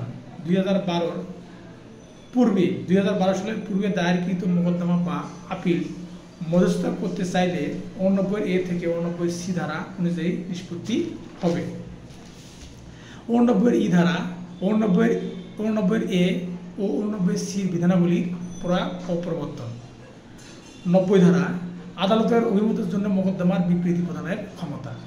যখন কোনো ব্যক্তিবর্গ আদালতের অভিমত গ্রহণের নিমিত্তে কোনো মোকদ্দমা গ্রহণ সম্পর্কে লিখিতভাবে বিবৃতি প্রদানে সম্মত থাকে তখন আদালত নির্ধারিত পদ্ধতিতে ওই মোকদ্দমা বিচার নিষ্পত্তি করেন। এই ধারার বিস্তারিত আছে 36 আদেশের 1 বিধিতে। 91 ধারা গণ উৎপাত মানে পাবলিক ননসেন্স। 91(1) জন ক্ষতিকর কার্যের ক্ষেত্রে বিশেষ ক্ষতির কারণ না হলেও অ্যাটর্নি জেনারেল নিজে বা তার লিখিত অনুমতি প্রাপ্ত অন্য 2 বা ততোধিক ব্যক্তি ঘোষণা বা নিষেধাজ্ঞা বা পরিস্থিতির বিবেচনায় অন্য কোনো মোকদ্দমা দায়ের করতে পারে। এটা ফৌজদারি কার্যবিধিতে গণপ্রতির পাশে 132A ধারা থেকে 143 ধারাতে আছে। আবার 133 ধারায় উদ্রেক বা উৎপাত অপসারণের জন্য শর্ত সাপেক্ষে আদেশ দেওয়ার কথা বলা আছে। একই কথা দণ্ডবিধির 268 ধারায় আছে। আইন দ্বারা সমর্থিত নয় এমন কার্য দ্বারা জনসাধারণের অসুবিধা সৃষ্টি করাকে গণ উৎপাত বলা হয়। তাহলে আইন দ্বারা সমর্থিত নয় এমন কার্য দ্বারা জনসাধারণের অসুবিধা সৃষ্টি করাকে গণ উৎপাত বলা হয়। এটা আছে দেওয়ানি কার্যবিধি 91 ধারা এবং ফৌজদারি কার্যবিধির 132A ধারা থেকে 143 ধারাতে আছে। আবার একই বিষয় দণ্ডবিধি 268 ধারায় আছে। তাহলে 92 ধারা জনসাধারণের দাতব্য প্রতিষ্ঠান। ট্রাস্টির স্বার্থে 2 বা ততোধিক ব্যক্তির অনুমতিক্রমে অ্যাটর্নি জেনারেল মামলা করতে পারে। 93 ধারা অ্যাটর্নি জেনারেলের ক্ষমতা ও প্রয়োগ। 94 ধারা অতিরিক্ত কার্যক্রম মানে সাপ্লিমেন্টাল প্রসিডিং। ন্যায় বিচারের উদ্দেশ্যে আদালত নিম্নবর্ণিত ব্যবস্থা সমূহ গ্রহণ করতে পারবে। এটিকে দেওয়ানি আদালতের অতিরিক্ত ক্ষমতা বলা হয়, যেটা 5টি অতিরিক্ত ক্ষমতা গ্রহণ করতে পারবে। সেই 5টি হল 94A গ্রেপ্তার বা আটকের ক্ষমতা, তারপর 94B জামানত প্রদানের নির্দেশ বা প্রয়োগের ক্ষমতা, 94C অস্থায়ী নিষেধাজ্ঞা মঞ্জুর এবং অমান্য করলে ক্রয় নিলাম ও বিক্রয়ের আদেশ দিতে পারবে। 94D রিসিভার নিয়োগ এবং তার সম্পত্তি ক্রয় ও নিলাম বিক্রয়ের মাধ্যমে কর্তব্য সমাধানে বাধ্য করা এবং 94E অন্তর্বর্তীকালীন আদেশ প্রদানের ক্ষমতা। তাই 94A গ্রেপ্তার ও আটকের ক্ষমতাটা 38 আদেশের 1 থেকে 4 বিধি। 94B জামানত প্রদানের নির্দেশ বা ক্রয়ের ক্ষমতা, এটা 38 আদেশের 5 থেকে 7 বিধি। 94C অস্থায়ী নিষেধাজ্ঞা মঞ্জুর এবং অমান্য করলে ক্রয়, নিলাম ও বিক্রয়ের আদেশ দিতে পারবে। এটা হল 39 আদেশের 1 থেকে 5 এ বিধি। 94D রিসিভার নিয়োগ এবং তার সম্পত্তিতে ক্রয় ও নিলাম বিক্রয়ের মাধ্যমে কর্তব্য সম্পাদনে বাধ্য করা। এটা আছে 40 আদেশের 1 বিধিতে। 94E অন্তর্বর্তীকালীন আদেশ প্রদানের ক্ষমতা। এটা আছে 39 আদেশের 6 থেকে 10 বিধি। তাহলে 95 দ্বারা অপর্যাপ্ত কারণে গ্রেপ্তার, ক্রয় ও নিষেধাজ্ঞার আদেশ লাভ করলে তার খেসারত। তাহলে 95 দ্বারা অপর্যাপ্ত কারণে গ্রেপ্তার, ক্রয় ও নিষেধাজ্ঞার আদেশ লাভ করলে খেসারত। 95(1) অপর্যাপ্ত কারণে গ্রেপ্তার বা ক্রয় বা অস্থায়ী নিষেধাজ্ঞা আদেশ মঞ্জুর করা হলে বাদী মোকদ্দমায় হেরে যাওয়ার পর আদালত যদি দেখেন যে বাদী কোনো সঙ্গত কারণ ছিল না, তখন বিবাদী ক্ষতির জন্য ক্ষতিপূরণ দাবি করলে আদালত বিবাদীকে অনধিক 10,000 টাকা ক্ষতিপূরণ প্রদানের আদেশ দিতে পারেন। আবার আদালত তার আর্থিক ইখতিয়ারে বেশি টাকা ক্ষতিপূরণ প্রদান করবে না।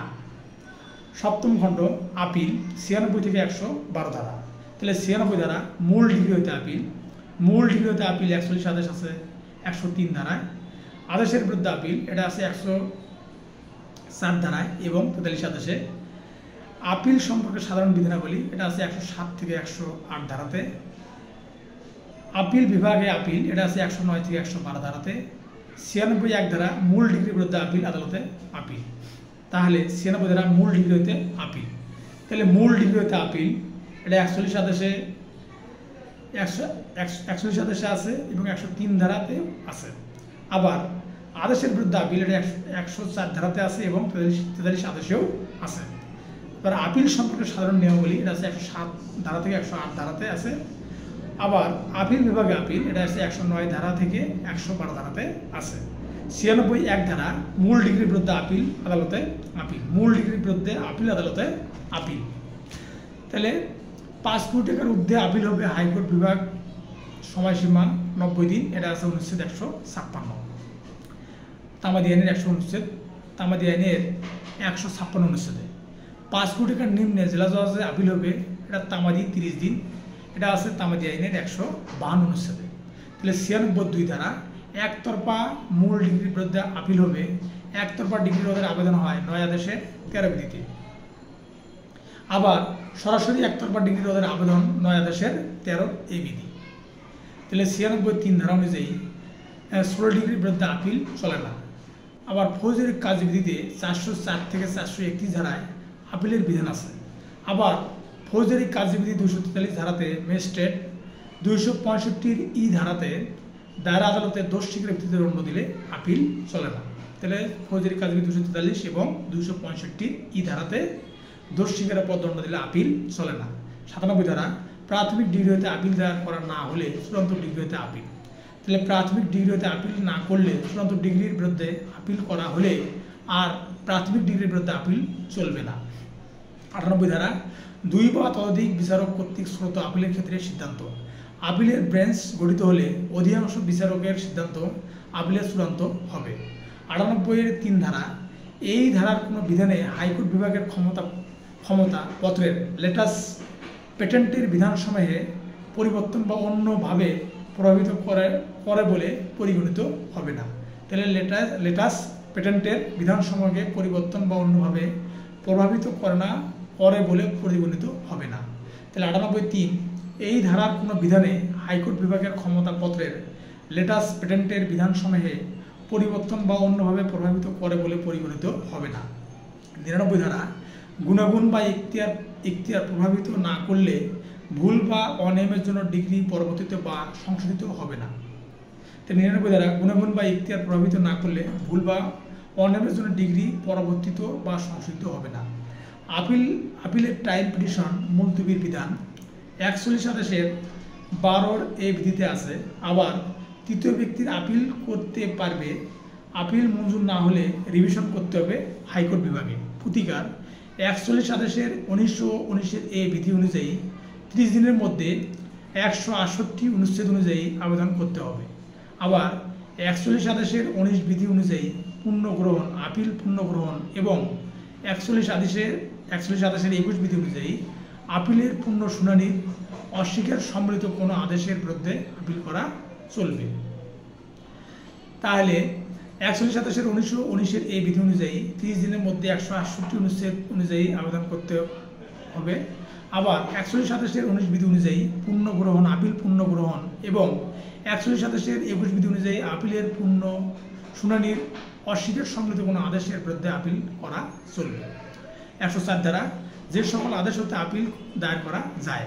তাহলে 104 ধারার 1 উপধারা অনুযায়ী আইনে স্পষ্ট বিধান না থাকলে অন্য কোনো আদেশ হতে আপিল করা যাবে না। 104-এর 1 মানে F-35 এ ধারার অধীনে প্রদত্ত আদেশের বিরুদ্ধে আপিল চলে, মানে হয়রানির মামলাতে আপিল চলে। 104-এর 1 জি 95 ধারা প্রদত্ত আদেশের বিরুদ্ধে আপিল চলে, মানে অপর্যাপ্ত কারণে গ্রেপ্তার নিষেধাজ্ঞার আদেশের বিরুদ্ধে আপিল চলে।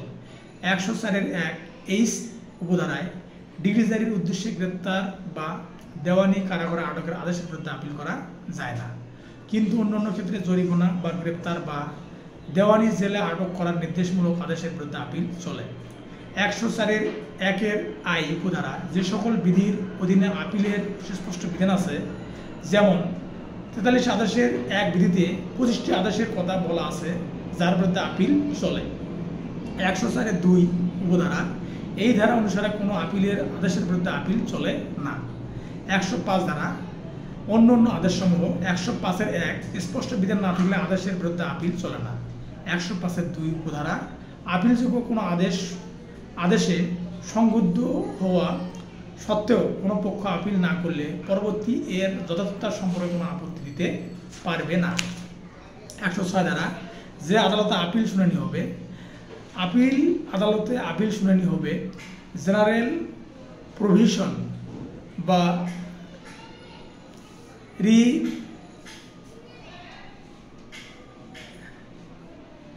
আদালতে আপিল শুনানি হবে,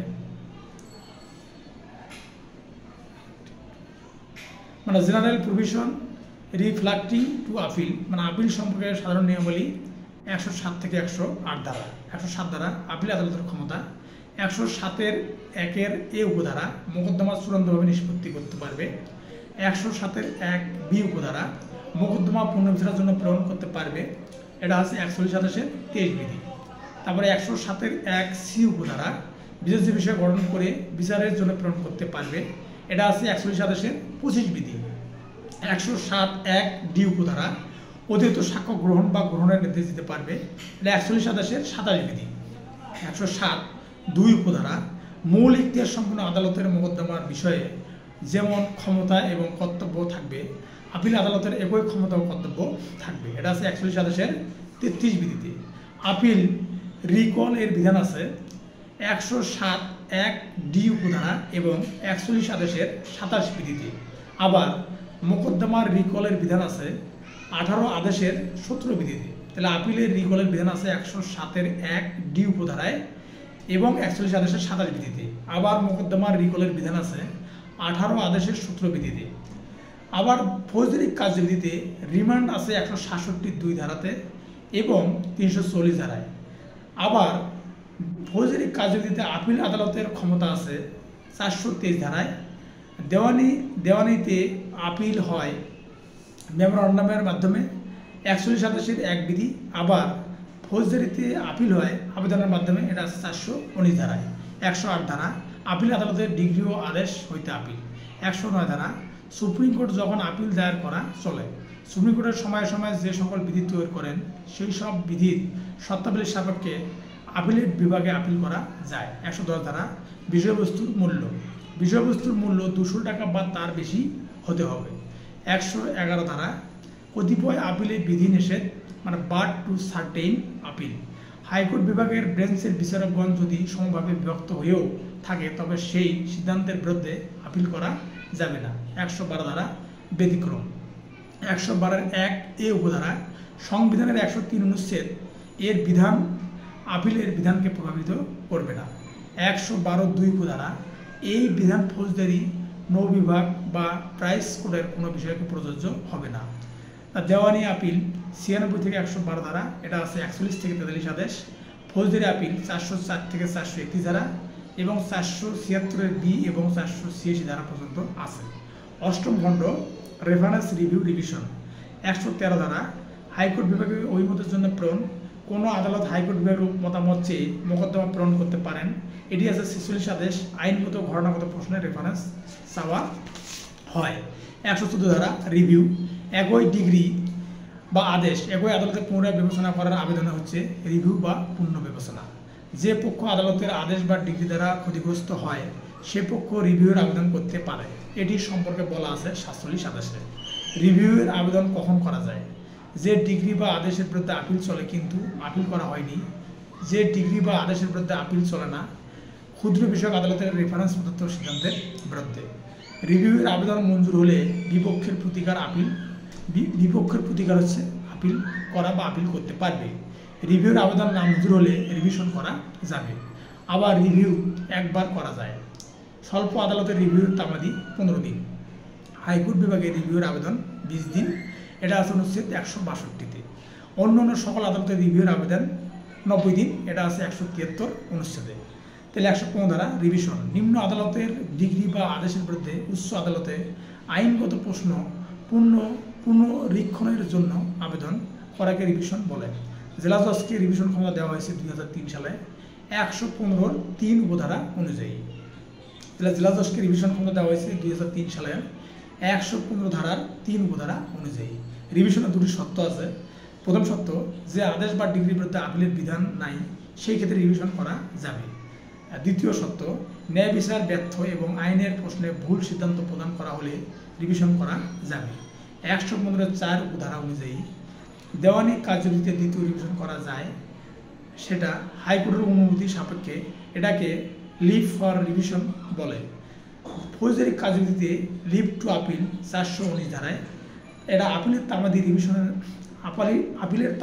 রিভিশনের তামাদি 90 দিন। এটা জেলা জজে 30 দিন। মানে হাইকোর্ট বিভাগে রিভিশনের তামাদি, আপিলের তামাদি এবং রিভিশনের তামাদি 90 দিন, জেলা জজে 30 দিন। আপিল এবং রিভিশনের তামাদি সময় একই। আপিলের তামাদি হবে রিভিশনের তামাদি। প্রখ্যাত নজির 7BLT আপিলের ডিভিশন ভলিউম নম্বর 127, অর্থাৎ হাইকোর্ট 90 দিন, জেলা জজ 30 দিন। নবম খণ্ড হাইকোর্ট বিভাগ সম্পর্কে আলোচনা 116 থেকে 120 ধারা। 116 ধারা এই খণ্ড শুধুমাত্র হাইকোর্ট বিভাগ ডিভিশনে প্রযোজ্য। 117 ধারা হাইকোর্ট বিভাগের ক্ষেত্রে এই আইনের প্রয়োগ।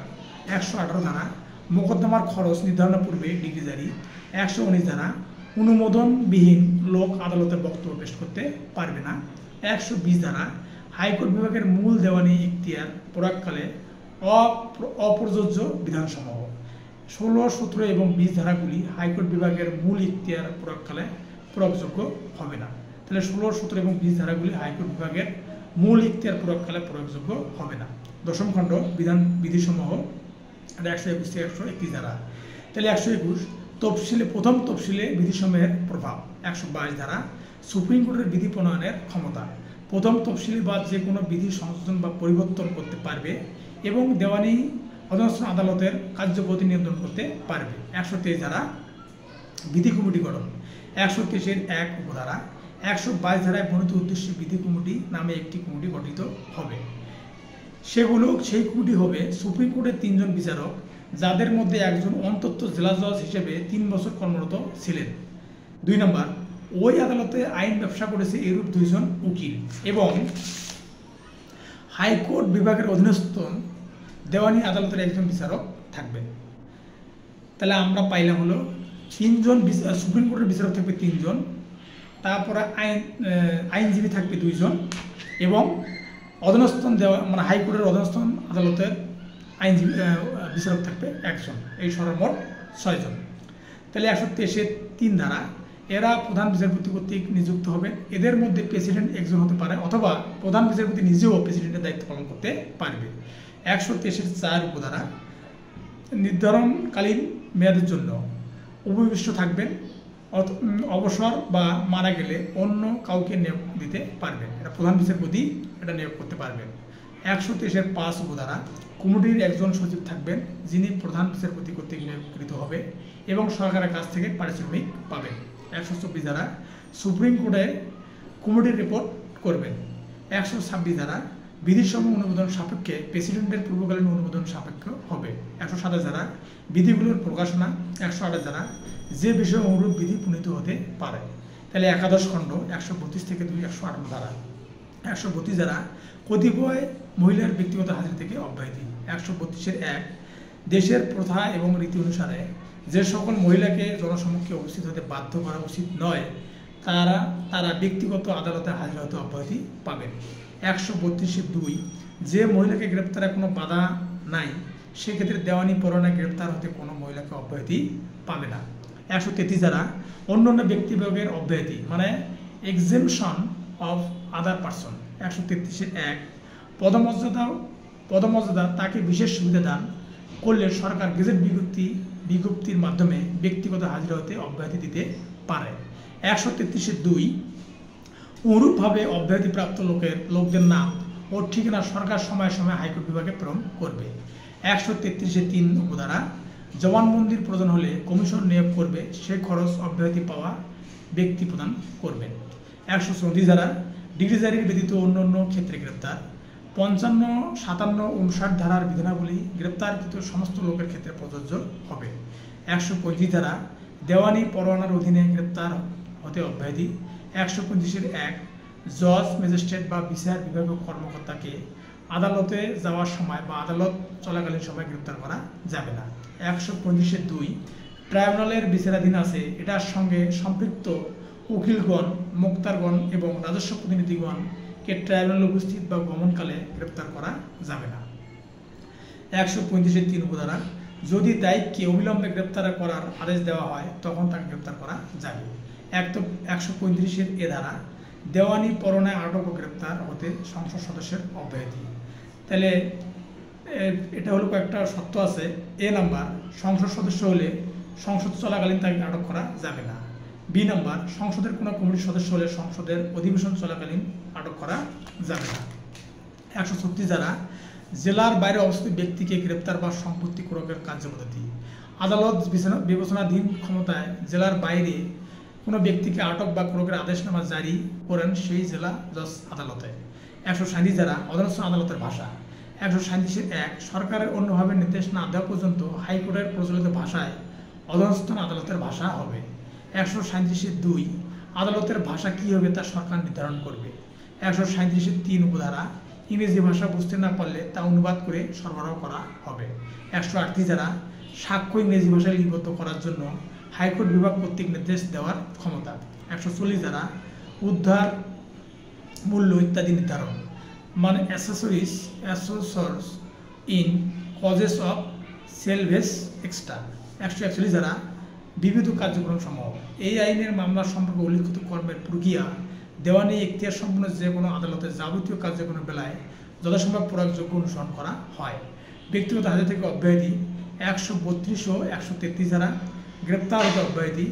135-135-এ ও 56 ধারা বা ফৌজদারি কার্যবিধিতে হাজিরা থেকে অব্যাহতি। 205 ধারা সংবিধানের রাষ্ট্রপতির গ্রেপ্তার হতে অব্যাহতি, এটা হলো 51। তাহলে 142 ধারা আদেশ ও নোটিশ লিখিত হতে হবে। 143 ধারা ডাক মাসুল বা পোস্টেজ সরকার ডাক মাসুল ফি মওকুফ করতে পারবে। 140 ধারা প্রত্যাপন বা পুনরুদ্ধারের আবেদন। 140-1 প্রত্যাপনা আবেদন করতে হয় প্রাথমিক আদালতে, প্রত্যাপনের সিদ্ধান্ত ডিগ্রি বলে বিবেচিত হবে। ফৌজদারি কার্যবিধিতে 89 ধারায় প্রকৃত সম্পত্তি প্রত্যাপনের বিষয়ে বলা আছে। প্রাথমিক আদালতের রায় বা ডিগ্রি রদ বা পরিবর্তন করে পূর্বের অবস্থায় ফিরিয়ে দেওয়াই হচ্ছে প্রত্যাবর্তন। 145 ধারা জামিনদারের দায়িত্ব কার্যকরকরণ enforcement of liability of surety কোনো ব্যক্তি বা তার কোনো অংশ সম্পূর্ণ করার জন্য। তারপরে বি নাম্বার ডিগ্রি জারির ফলে কোনো সম্পত্তি পুনরুদ্ধারের জন্য। সি নাম্বার কোনো মামলা বা উহার ফলস্বরূপ কোনো কার্যধারায় আদালতের আদেশের অধীনে টাকা পরিশোধের জন্য বা কোনো লোকের উপর আরোপিত কোনো শর্ত পালনের জন্য জামিনদার হিসেবে দায়ী হয়েছে। তাহলে 145 ধারা জামিনদারের দায়িত্ব কার্যকরকরণ। তাহলে 145-এ কোনো ডিগ্রি বা তার কোনো অংশ সম্পূর্ণ করার জন্য। 145-বি ডিগ্রি জারির ফলে কোনো সম্পত্তি পুনরুদ্ধারের জন্য। 145-সি কোনো মামলার বা উহার ফলস্বরূপ কোনো কার্যধারায় আদালতের আদেশের অধীন টাকা পরিশোধের জন্য বা কোনো লোকের উপর আরোপিত কোনো শর্ত পালনের জন্য জামিনদার হিসেবে দায়ী হয়েছে। 146 ধারা প্রতিনিধির দ্বারা বা তাদের বিরুদ্ধে কার্যক্রম। 147 ধারা অক্ষম ব্যক্তির সম্মতি বা চুক্তি। 148 ধারা সময় বৃদ্ধিকরণ মানে ইনলার্জমেন্ট অফ টাইম। 149 ধারা কোর্ট ফি ঘাটতি পূরণের ক্ষমতা। 151 ধারা আদালতের সহজাত ক্ষমতা রক্ষা করা। দুটি কারণে সকল দেওয়ানি আদালতের সহজাত ক্ষমতা আছে। একটা ন্যায় বিচারের স্বার্থে আদালত কর্তৃক ক্ষমতার অপব্যবহার রোধে। 151 ধারা সিদ্ধান্তের বিরুদ্ধে সংক্ষুব্ধ ব্যক্তি প্রতিকার হচ্ছে রিভিশন। যদি 151 ধারায় কোনো ব্যক্তি যদি সংক্ষুব্ধ হয় তাহলে তার প্রতিকার হচ্ছে রিভিশন। দেওয়ানি কার্যবিধির পাশাপাশি ফৌজদারি কার্যবিধিতে আদালতের সহজাত ক্ষমতার ধারা 561 তিনটি ক্ষেত্রে শুধুমাত্র হাইকোর্ট বিভাগ ব্যবহার করতে পারে। 152 ধারা রায়, ডিগ্রি বা আদেশ সংশোধন। তাহলে amendment of judgement, decree or order. দুটি কারণে রায় ও ডিগ্রি বা আদেশ সংশোধন করা যায়। একটা হচ্ছে গাণিতিক ভুল, 2 নম্বর হচ্ছে করণিক ভুল। রায়, ডিগ্রি, আদেশ আদালত নিজ উদ্যোগে বা কোনো পক্ষের আবেদন ক্রমে সংশোধন করতে পারে। এই ধারায় সংশোধন আদেশ আপিলযোগ্য নয়। 153 ধারা সংশোধন করার সাধারণ ক্ষমতা। মোকদ্দমা সংশ্লিষ্ট প্রকৃতি প্রশ্ন বা বিচার্য বিষয় নির্ধারণের উদ্দেশ্যে কার্যক্রম সংক্রান্ত আর্জি বা জবাব বাদে যে কোনো ভুলগুলি সংশোধন করার ক্ষমতা আদালতের দেওয়া হয়েছে। তারপরে যে কোনো পর্যায়ে আদালত তা সংশোধন করতে পারে। নিঃস্ব লোক হিসেবে মামলা করার অনুমতি চেয়ে দাখিলকৃত দরখাস্তে ত্রুটি থাকলে 153 ধারার ক্ষমতা বলে সংশোধন করা যাবে। 154 ধারা আপিলের বর্তমান অধিকার রক্ষণ মানে আপিলের বর্তমান অধিকার সংরক্ষণ। তাহলে অত্র আইনের কোনো বিধানে ইহা বলবৎ হওয়ার সময় কোনো পক্ষের আপিলের অধিকার জন্মিয়া থাকিলে এরূপ আপিলের কোনো কিছুই তা খর্ব করবে না। 155 ধারা কতিপয় আইনের সংশোধন। 4 তফসিলে নির্দিষ্ট অনুসারে আকারে সংশোধিত হল। 155 ধারা কতিপয় আইনের সংশোধন। তাহলে আমাদের 158 ধারা শেষ এবং 156 থেকে 158 ধারা বাতিল। এবার হলো প্রথম তফসিলে আদেশ 11টা। 1 আদেশ মোকদ্দমার পক্ষগুলো। 2 আদেশ মামলার গঠন। 4 আদেশ মামলার রুজুকরণ। 5 আদেশ সমন দেওয়া ও জারি করা। 6 আদেশ সাধারণভাবে আর্জি জবাব। 7 আদেশ আর্জি। 8 আদেশ লিখিত বর্ণনা এবং পাল্টা দাবি। 9 আদেশ পক্ষগণের হাজিরে এবং গড় উপস্থিতির পরিণাম। 10 আদেশ আদালত কর্তৃক পক্ষদের পরীক্ষা। 11 আদেশ উদ্ঘাটন এবং পরিদর্শন। 12 আদেশ স্বীকৃতি। 13 আদেশ দলিল দাখিল, আটক এবং ফেরত। 14 আদেশ বিচার্য বিষয় স্থিরকরণ এবং আইনগত বিচার্য বিষয় অথবা স্বীকৃত মতে বিচার্য বিষয়ের উপর মামলা নির্ধারণ। 15 আদেশ প্রথম শুনানিতে মামলা নিষ্পত্তি। 16 আদেশ সাক্ষীর বুদ্ধির সমান এবং উপস্থিতি। 17 আদেশ মুলতবি। 18 আদেশ মামলার শুনানি এবং সাক্ষীদের জবানবন্দি গ্রহণ। 19 আদেশ হলফনামা। 20 আদেশ রায় এবং ডিগ্রি। 21 আদেশ ডিগ্রি এবং আদেশসমূহ জারি। 22 আদেশ পক্ষগণের মৃত্যু, বিবাহ ও দেউলীয় অবস্থা। 23 আদেশ মোকদ্দমা প্রত্যাহার ও মীমাংসা। 24 আদেশ আদালতে অর্থ প্রদান। 25 আদেশ খরচার জন্য জামানত। 26 আদেশ সাক্ষীদের সাক্ষ্য গ্রহণের কমিশন সমূহ। 27 আদেশ সরকার বা সরকারি কর্মকর্তা কর্তৃক বা তাদের বিরুদ্ধে পদাধিকার বলে মোকদ্দমা। 27 এ আদেশ শাসনতান্ত্রিক আইনের ব্যাখ্যা সম্পর্কে কোনো গুরুত্বপূর্ণ প্রশ্ন জড়িত মোকদ্দমা। 28 আদেশ সেনা নৌবাহিনীর লোকজন। 29 আদেশ কর্পোরেশন কর্তৃক বা উহার বিরুদ্ধে মোকদ্দমা। 30 আদেশ ফার্মের নামে বা বেনামে ব্যবসায়ী কর্তৃক বা তাহাদের বিরুদ্ধে মোকদ্দমা। 31 আদেশ ওসি, নির্বাহক বা এবং প্রশাসকবৃন্দ কর্তৃক বা তাহাদের বিরুদ্ধে মোকদ্দমা। 32 আদেশ নাবালক এবং মানসিক ভারসাম্যহীন ব্যক্তি কর্তৃক বা তাহাদের বিরুদ্ধে মোকদ্দমা। 33 আদেশ নিঃসম্বল ব্যক্তি কর্তৃক মোকদ্দমা। 34 আদেশ স্থাবর সম্পত্তি বন্দর সম্পর্কে মোকদ্দমা। 35 আদেশ ইন্টারপ্রেটার মোকদ্দমা। 36 আদেশ বিশেষ মোকদ্দমা। 37 আদেশ হস্তান্তরযোগ্য দলিলের উপর সংক্ষিপ্ত কার্য পদ্ধতি। 38 আদেশ রায়ের পূর্বে গ্রেপ্তার ও ক্রোক। 39 আদেশ অস্থায়ী নিষেধাজ্ঞা ও অন্তর্বর্তীকালীন আদেশ। 40 আদেশ রিসিভার ও তত্ত্বাবধায়ক নিয়োগ। 41 আদেশ মূল ডিগ্রি হইতে আপিল। 42 আদেশ আপিল ডিগ্রি হইতে আপিল। 43 আদেশ আদেশাবলী হইতে আপিল। এটা 25টি আদেশ আছে। 44 আদেশ নিঃসম্বল ব্যক্তির আপিল। 45 আদেশ আপিল বিভাগে আপিল। 46 আদেশ রেফারেন্স। 47 আদেশ রিভিউ, 48 আদেশ বিবিধ, 49 আদেশ হাইকোর্ট বিভাগ, 50 আদেশ ছোট ছোট মামলার আদালত বা স্মল কজেস কোর্ট, 51 আদেশ বাতিল। ধন্যবাদ সকলকে।